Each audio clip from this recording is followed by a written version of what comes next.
Assalamualaikum warahmatullahi wabarakatuh. Kembali lagi bersama saya Asep Doni Pradana di STV Channel. Pada kesempatan kali ini saya akan mencoba untuk memperlihatkan aplikasi uji kompetensi untuk kompetensi keahlian rekayasa perangkat lunak tahun pelajaran 2021-2022. Sebetulnya ada 4 paket soal yang diberikan oleh pemerintah untuk pelaksanaan uji kompetensi. Namun untuk kali ini saya akan coba tunjukkan terlebih dahulu mengenai aplikasi yang dibuat, yaitu untuk paket soal yang pertama. Nah, berikut ini adalah paket soalnya ya.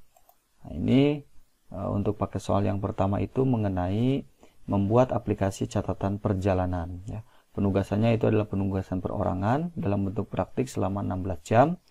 Kemudian kompetensi kaliannya adalah rekayasa perangkat lunak di tingkat SMK. Nah, di sini ada petunjuk umumnya mengenai bagaimana cara penyelesaian tugas ini ya.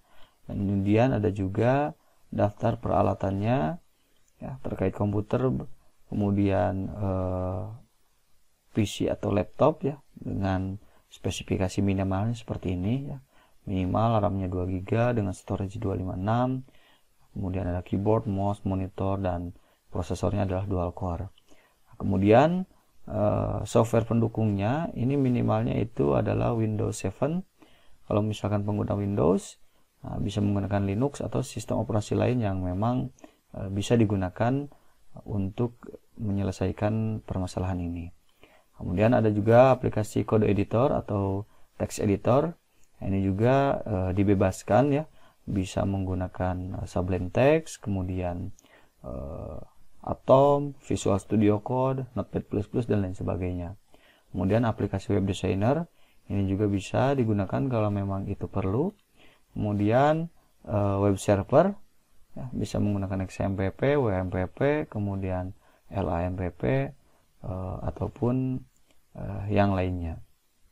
Kemudian jika menggunakan versi desktop, maka perlu adanya IDE untuk desktopnya, kemudian aplikasi wireframe atau untuk membuat mockup-nya. Nah, kemudian juga bisa menggunakan bahan lain yang dirasa perlu dan mendukung terhadap penyelesaian permasalahan mengenai aplikasi catatan perjalanan ini. Nah, kemudian di langkah kerjanya, kita bisa menggunakan aplikasi baik itu berbasis web ataupun desktop dengan peralatan-peralatan dan aplikasi yang sudah ditentukan tadi. Kemudian aplikasi tersebut dimulai dari penginstalan terlebih dahulu sampai dengan aplikasi tersebut siap digunakan. Nah, jika memang memerlukan file gambar, itu perlu disiapkan juga sebagai data dummy aplikasi ini. Kemudian di bagian yang ke-8, di sini lakukan pemrograman menggunakan bahasa pemrograman yang Anda pilih dengan ketentuan sebagai berikut. Nah, soal yang diberikan dari kementerian itu datanya itu dibaca dari file TXT ataupun CSV ya. Nah, namun yang akan saya lihatkan di sini adalah mengenai hal yang ini ya. Saya akan menggunakan database seperti biasa. Yaitu databasenya adalah MySQL. Nah, kalau misalkan untuk menggunakan TXT atau CSV, saya rasa mungkin itu bisa dikatakan minimal ya, minimal dalam penyelesaian kasus ini. Maka kita tambahkan databasenya saja supaya lebih terstruktur dan lebih terlihat mengenai hasil yang ditampilkan gitu ya. Jadi ini di bagian yang kedua ini, yang B, saya ganti menggunakan database. Databasenya adalah MySQL ya. Nah, jadi diperkompleks lah ya. Kalau di sini tidak diperlukan database, saya coba tambahkan databasenya. Nah, kemudian untuk hal-hal yang lainnya itu kita ikutin sesuai dengan langkah kerja yang diberikan.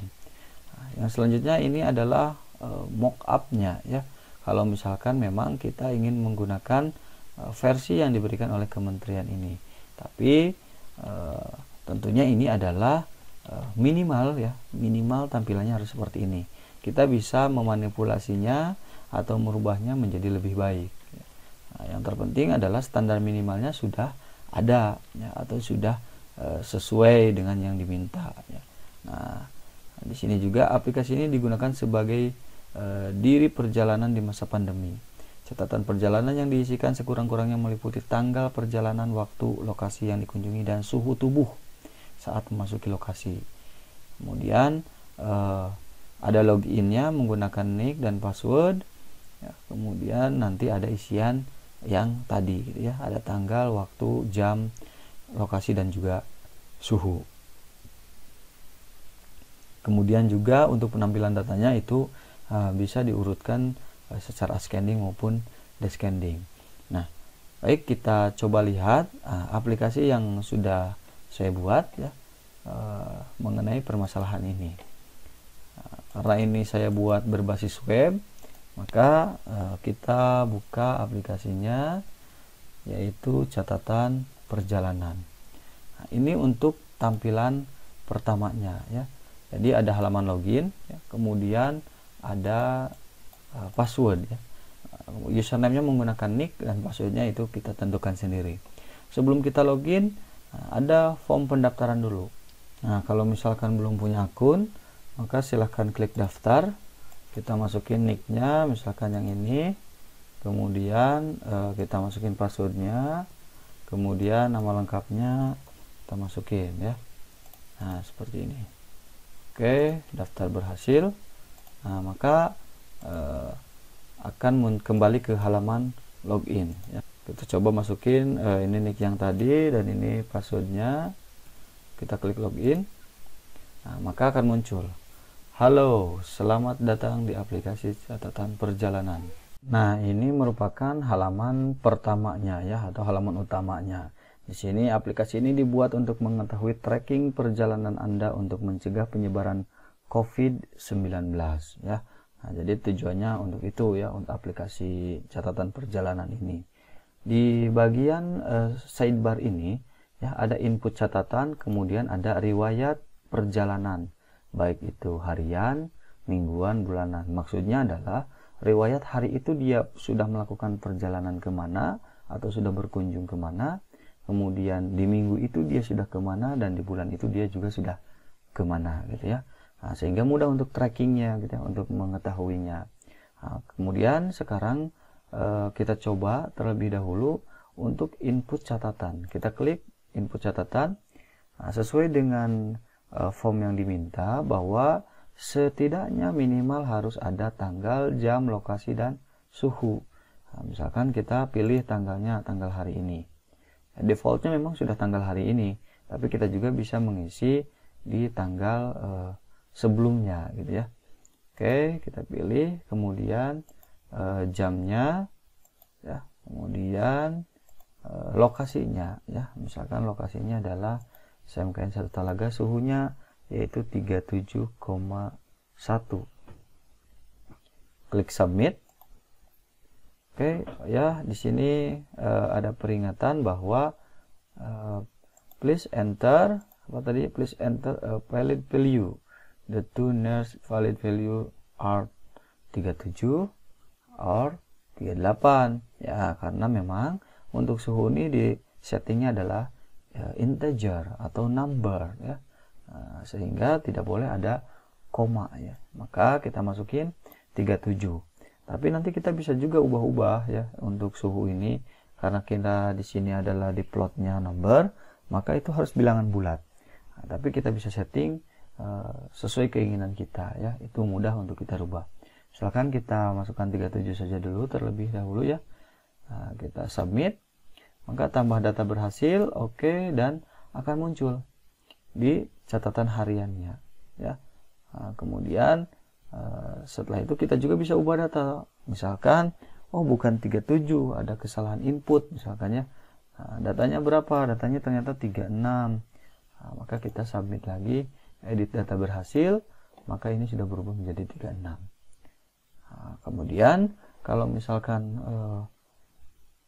tidak jadi ke lokasi tersebut, atau lokasi tersebut memang tidak dikunjungi tetapi sudah terinput, maka itu kita bisa menghapusnya ya.